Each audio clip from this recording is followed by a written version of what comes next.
Welcome back to Tied Down TV, the punk rock opinion show with me, Geoff. I'm Danny. And today we're doing our top 5 overrated hardcore albums. So, first things first, as you all know, this is the punk rock opinion show. So these are our opinions. They may differ from yours. They differ from each other's quite a bit. And when we say overrated, first things first, for an album to be overrated, it's got to be highly rated in the first place. And some of the ones, I'm speaking myself anyway, some of the ones that I've picked, they're not necessarily albums that I think are terrible or I hate. Some of them I actually think are good. I just don't think they're top tier, like they're held up. Some of them, do you know what I mean? And yeah, that's like, it's been an interesting one. It's been quite fun to try and think. Well, I've got to say I've been quite brave because I've attacked legacy albums. I think I haven't done any. I haven't cheated. I haven't gone. Oh, I'll pick the 6th album by AF Crisis. No, you know, which everyone would probably think. I don't know what the 6th album by AF Crisis is. I'm just, you know, but I'm not.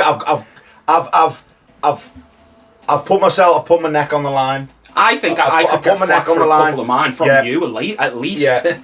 But I'm the last person you cared about getting flack from, to be fair. You picked pretty much all ones that I like. Yeah, well, we put this out on the socials, didn't we, earlier today? Yeah. First off, thanks for everyone who commented, and we did have a laugh with you all, obviously, because you wouldn't notice that we kept putting little, everyone who replied, shocked faces like that. Well, we were just having a laugh because quite a few of them we actually agreed with ourselves, and we were just having a laugh. Yeah. But, you know, it's cool to do videos like this where it can start a little bit of, you know, a little bit of debate, a little bit of discussion. Yeah, it's the best. It's the best kind of.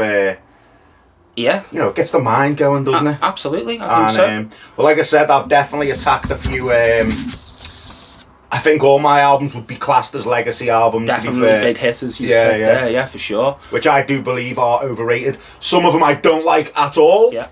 Some of them I like. I just think that, like what he said, they're not quite on the tier that they're often put up on. Yeah. So, go first. Okay. So my first pick, I don't have a physical copy to show. I've picked Arise by Amebix. So what can I say about this album? This album, to me, feels like it's rated quite highly in the sort of crust punk development. I remember hearing it for the first time, especially when I was kind of like delving into the history of that subgenre, and thinking, what? Well, first off, I agree with you completely. I don't get this. Yeah, I've never been a fan. Don't get it. Yeah. But it's one of them albums, and there's a few albums like that where they're so highly held up in regard that I think, right, I'm missing something. So I'll often return here and there, and I've returned to that 3 or 4 times to try get into it. I can't get into it. Out of all the ones I've picked today, this is the one that I dislike. Like all the others, I think are all right. I just don't rate them that high.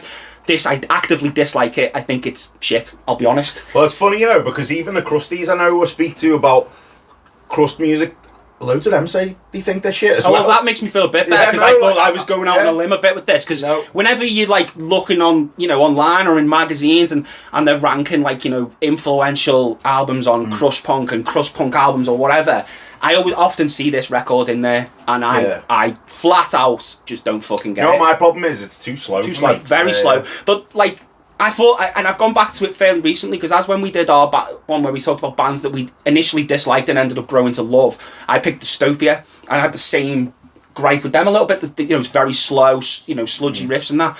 But now, fucking love that, like, love Dystopia. I still don't. I still can't, but I've gone back to these thinking, all right, well, maybe my palate's changed and the slower, I'll be into it more. No, I still think it's crap, like. So. Yeah, I'm not a fan of it either. So I agree with you on that first one. Yeah, cool. So my first one, you don't know what I'm going to say as yet, but I definitely know you're going to disagree. I've gone from 2001, Converge's Jane Doe. Now, this album, there's a whole generation of hardcore kids out there who think this is like the holy grail of hardcore. Yeah. And I do not get it. Like, I do not get it. I can hear it and think, right, this is really technical and it's really this. I don't give a shit about that. Especially when it comes to hardcore. Do you know what I mean? I just listen to it and it's so iconic with the lady on the front and all that, and it's just, I just think it's fucking, I think it's crap, honestly, and you need to fight its corner, because I do not get what you... I was just going to let you say your piece before I don't get what you are hearing. Fair enough. Go on. But it ain't just me, is it? See, I'm not in the minority, so here's the thing. Yeah. So, okay, I I get why people don't get it. I do. It's noisy, it's cacophonous, there's fucking shit flying everywhere in your ears. The first 3 or 4 times I listened to that, didn't get it. I absolutely loved the artwork though. I loved it then, I still love it now. And I think with the Crimson Ghost and maybe the Black Flag bars, especially maybe of our generation, that's a tattoo you'll see on a lot of hardcore kids, is the Jane Doe face. Yeah. However, when that album clicked for me, it clicked and I was like, no, this is a fucking masterpiece. It's the absolute rage that's coming out of his throat. Nah. It's, oh man, it's so fucking good. I don't actually think it's their best album. I'm a big fan of them, as you know, especially nowadays. I love them. I think the one after it is miles better. However, it's that as a cohesive piece of art, I think it's... See, that's my problem with them there. That's my problem with art.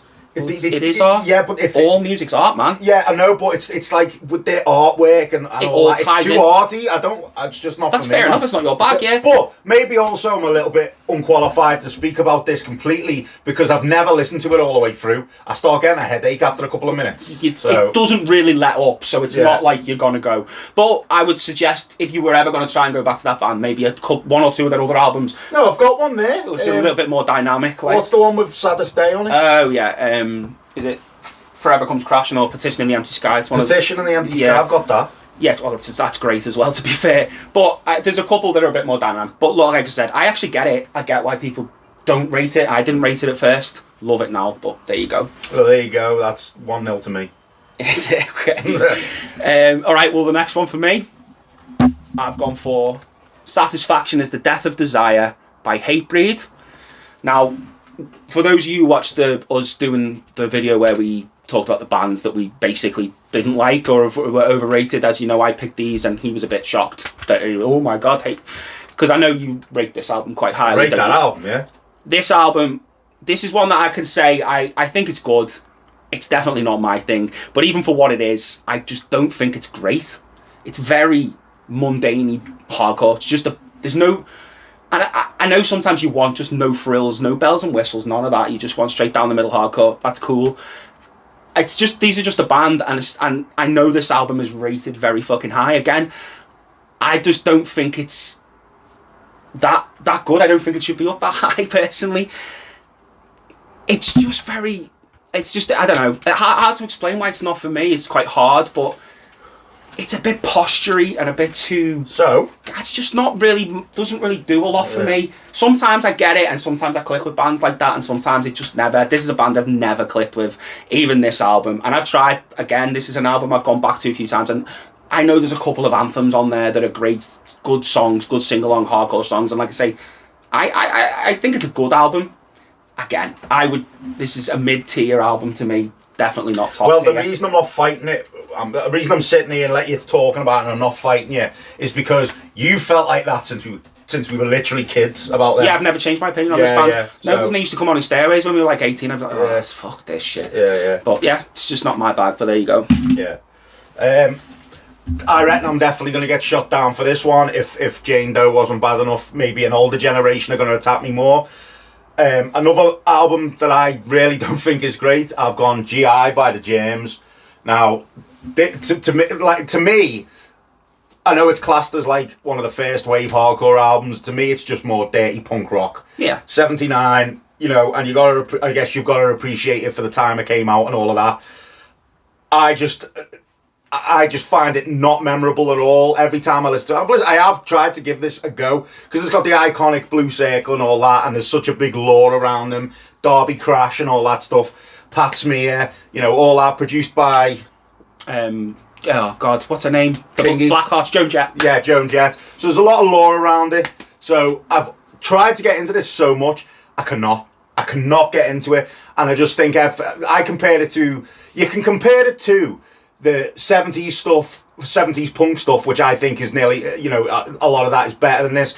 And you can also compare it to the other hardcore stuff that was starting to pop up around that time. Mm-hmm. I think that's better as well. Okay. I just think it's got a bit of a...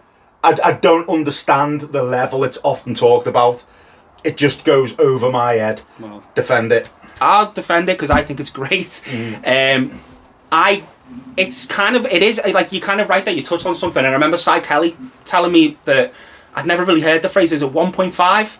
they call it in America. They're like kind of in between punk and hardcore. Yeah. So that kind of sits there, doesn't it? Because like you say, it's 79, it's on the cusp of 80, 81. It's a bit past all the 77 stuff. Yeah. It is dirty punk. It's not really hardcore, I would agree, but it's definitely on the fringe.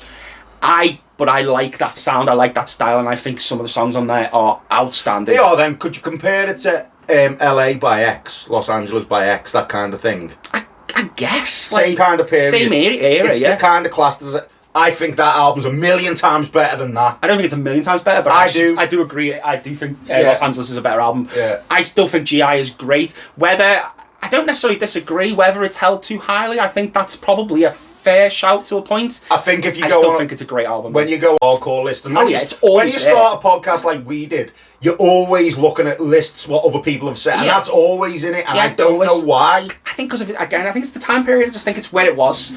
It came out. Do you think there's a little bit of extra lore about it because he committed suicide? Because of Derby Crash, maybe, I guess, and the unfulfilled potential thing, and they have got a bit of lore around them, and obviously Pat Smear went on to big things and all that.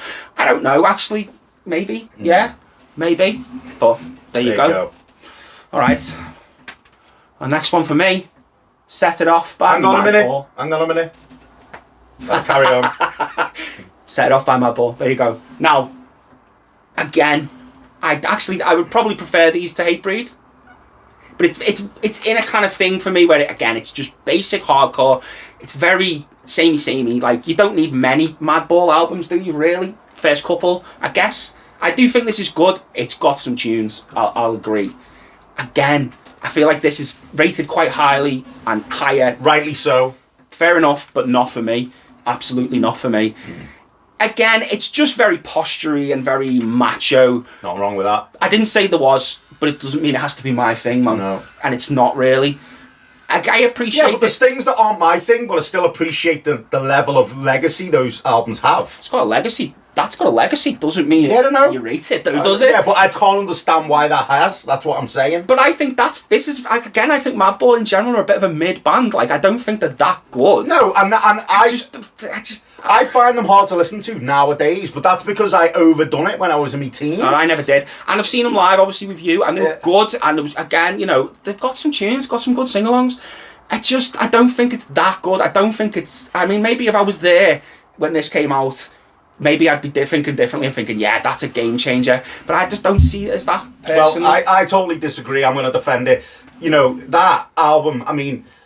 That captures a perfect time and place, that album, really well, I think. And that's got if an album had hits on it, a hardcore album had hits, you got Set It Off on there, you got Down by Law, New York City, It's Time. It's got loads of fucking brilliant songs on that. Do you know what I mean? I think, I don't know, I think half of it is a good songs and the rest of it's filler to me. Oh nah, I don't think that's just where I'm at with it, man. I think out of the ones I've heard, it's definitely it's better than the other 2 or 3 Madball albums I've given the time of day to.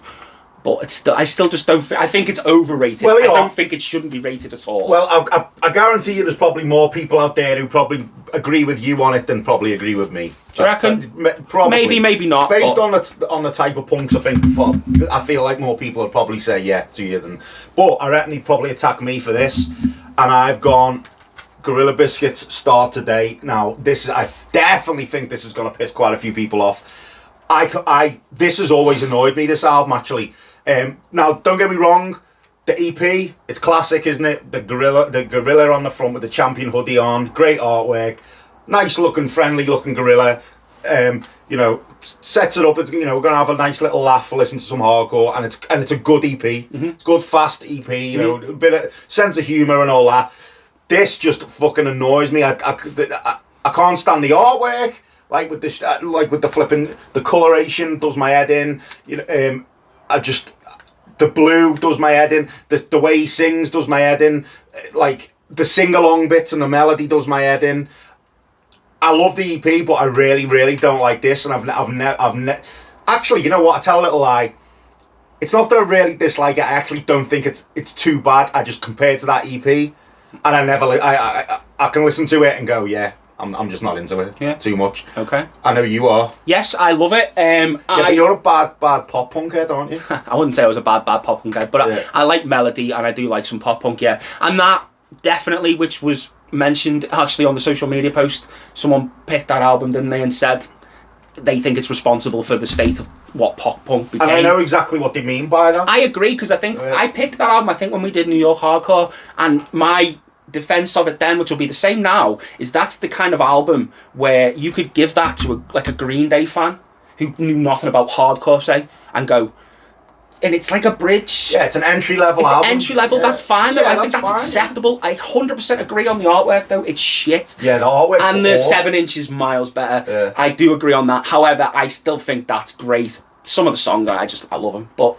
hey, Give it another go last night, and I was thinking maybe I've been a little bit harsh because it's got its moments, but I'm still not. I still think it's not for me. It collects dust a lot of times. I do have a vinyl as well, and both of them collect dust. I just 7-inch will do me for Gorilla Biscuits. I agree. That's their best work anyway.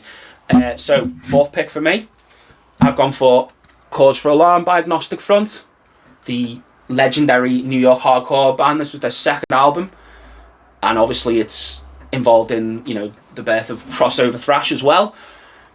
I think this, now I will start by saying, first of all, the artwork is very cool, and the opening track, The Eliminator, brilliant. I think the rest of the album is very mediocre. I think it opens up with such a good song. Such a great song, but I don't even think it's just that. I think the fact that this band opened up with an iconic 7-inch and then an iconic album. Yeah. United Blood and Victim in Pain, untouchable fucking classics. Yeah. This, for me, a massive dip. Massive. Like, I don't actually really like, I don't dislike it that much, but I don't really like it. They're a band whose discography is very patchy, to be fair, considering I know their legacy and how big they are, and I love those first couple of releases. And I like some of the 90s stuff because that's where I got into them.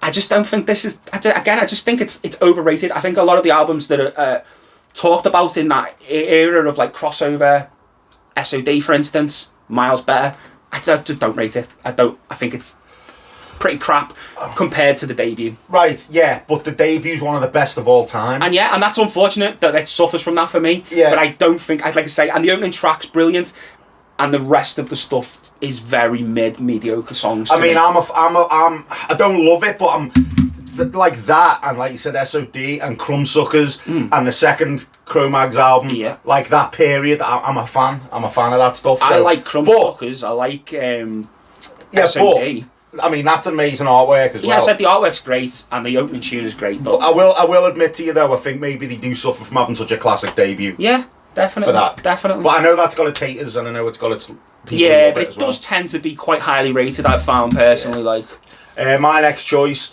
I don't think it's going to surprise people. It's definitely not surprised you. No.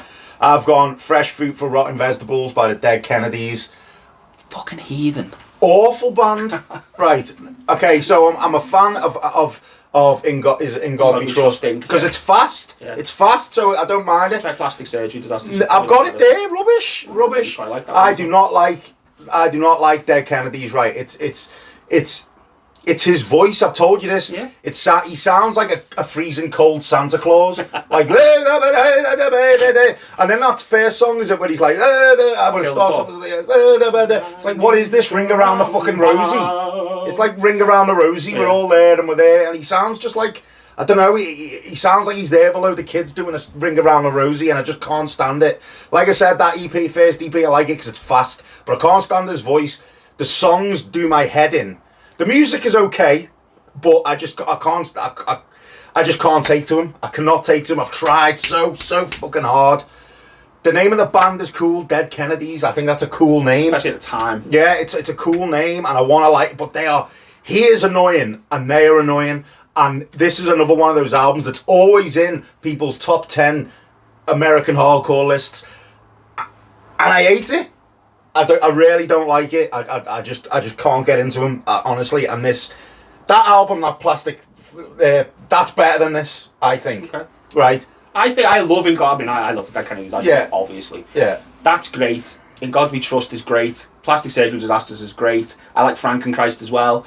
I do like most of the discography. That other one is better than this. In God We Trust is in my opinion, is the best thing they did, because it's nice and fair. You know, That's Punk's Fuck Off's a great song. Yeah. It's a great fucking class song. I just can't. I don't know. Every time I hear him, I get wound up. Fair enough. That voice just grates on me, and even seeing them live, him on stage, I just can't stand them. I can't stand them, and that is massively overrated. Massively, in my opinion. Hard disagree from me, but yeah. Defend it then. What do you want me to say? I don't know. Give me a slap. Do something. I think it's great. I love the surf guitar edge to it. I love his vocals, although I get why people don't like it. Obviously, it can be off-putting. I love his lyrics. I think he's a very clever, very intelligent guy. Maybe a little bit obnoxious, obviously, at times. But I think that's a fucking class record. And you're talking about 80s American hardcore top 10s, it would probably scrape into mine, or very closely anyway. Well defended. So there you go. Right. So my last pick, I might get a bit of heat for this one, I think. Vengence by Tragedy. Iconic, like 2000s crust. Me and you were in the same camp with We both kind of agree, don't we? Yeah. It's too melodic, really. Yeah. And I like punk. I like punk with melody. I love punk with melody. It doesn't work in that for me. I don't get it. I heard someone describe it as stadium crust, and I thought that kind of, yeah, I get what they're saying. It's like it's almost crust. made for like big stages with the big melodic hooks and that. Yeah. I love His Hero Is Gone. I don't get Tragedy. I know they're a highly rated band, especially from the more modern era. But that's an album that that's my vinyl copy. I've kept hold of it, even though I don't really like it, because I kind of, again, like I said about Amebix, I've tried before, and I did with Dystopia. I feel like I might get it one day. I'm just not there yet. But for me, and like I know you, like you said, you feel the same. It's too melodic. It just doesn't. If I'm going for crust punk, I'm not looking for that. That's not what they're I'm after. a band who, like the generation after us. Yeah, definitely. They all seem to love. Definitely. A lot of the lads I know were like 45 to 50. All seem to really be into them. Yeah. I got that when not long after it came out, because that group of people who were my peers were going on about it a lot, and I got it and I was massively disappointed. Yeah, 100%. I agree with you about the melody. I don't think it works. Yeah, it doesn't. It just. And like, you know what? Like you say, look, it's all opinion. It's all subjective. But to me, like for crust, if I'm looking for like a crusty punk album or 7-inch or whatever, I'm not going there for nice guitar melodies and stuff. It's not what I'm there for. Right, my last pick, I think, is probably the most controversial, even out of the ones I've picked, I think. But you've got to stay with me here. Right. I've gone... Oh, my God. And I love this band. They're actually one of my favourite bands ever in any genre of music. I love them that much. I've gone Discharge, Hear Nothing, See Nothing, Say Nothing. Right. Now, the reason I picked this is I think all the EPs they did are absolutely... unbelievable, untouchable. Like as a band, Top release that many good 7-inches. Not in like that. Not in that. It's like when you get a footballer, like I don't know, like think of an unbelievable striker, like who's just got like top tier fucking unbelievable blockbuster highlight reel, like a Zlatan Ibrahimovic or something. Yeah. Like every goal's just a fucking. He doesn't score tap-ins. Like that's what it feels like for Discharge's first output, like. Everything's a world. Yeah, and up to Y, and Y is unbelievable. Yeah. But then this, to me, I don't know what it is. And I first came up with my opinion on this very early on, when you gave me, years and years ago, that Free Speech of the Dumb compilation. The compilation, yeah. Because I'd listened to the first disc and I'd love it, and then I think it was as it got to the end, it changed, and I go, I don't really like, from like song 15 or whatever. Yeah. And then it was years later when I got hold of this, I thought, oh, they're the songs that are on this. Yeah. And I don't know, maybe it's obviously got some classic tunes on it, like The Nightmare Continues and so forth, but there's just something about this album compared to their other stuff that just misses the mark for me. Because I think Y and the 7-inches are just so good. Maybe it's a bit overproduced for what we've heard before with Discharge, which works so well. That kind of muddy, kind of bass and all that just works so well, and that vocal where he sounds so enraged on, and obviously he sounds angry on this, but there's just something about Hear, See Not and Say Nothing that just misses the mark for me. And I've heard it a lot over the years. I just very rarely, when I want to listen to Discharge, I've very rarely picked this up. And this is meant to be. A lot of people see this as one of the crown jewels of hardcore. You go on, like, again, what we were saying, like, top. This is nearly always in people's lists. Yeah. Do you know what I mean? And to me, it's maybe similar to what maybe we said about Agnostic Front. Maybe they suffer, for me, by their early output, which was just so unbelievably good. But for me, not a big fan of this album at all. What about you? I rate it higher than you, clearly. I agree, again, with what Danny said. One of my all-time favourite bands. Inarguably one of the most influential bands of all time, because they've got a whole fucking genre named after their drum beat, for fuck's sake. Yeah, but it's not just... But not just that. They inspired thrash and death exactly, metal. That's what I'm saying. That was it just actually pisses me off. Example. I don't think they get the credit even now for it. Well, like Metallica and stuff were fucking listeners lapping that shit up, weren't they? I agree. The 7 inches and Why are their best stuff by a good mile. I rate this album, however, when you obviously told me you were picking it for this, and I thought I hadn't listened to it for a little bit, because much like you actually, if I go to Discharge, it's going to be one of the 7 inches or Why. And I thought, yeah, okay, maybe I agree that it's slightly overrated. I don't think it's shit. I don't even think it's just mediocre. I don't think it's shit. It's good. I just think it falls flat of all their early stuff. I think that, and like you said, I think there's about 5 songs on there that are iconic and a class. And then there are some filler tracks, and so I don't fully disagree with you on it. To be fair, I like it probably more than you. But I agree it's maybe rated a little bit higher than it should be. Yeah, 100%. Okay. So they're our picks. You're obviously going to jump in the comments, please, and show us, tell us all yours, and tell us what you thought of our picks. And you know the drill: like, subscribe, go and ring that bell for notifications. Jump on the Instagram and the Facebook, and give us some likes and follows. And we'll see you next time.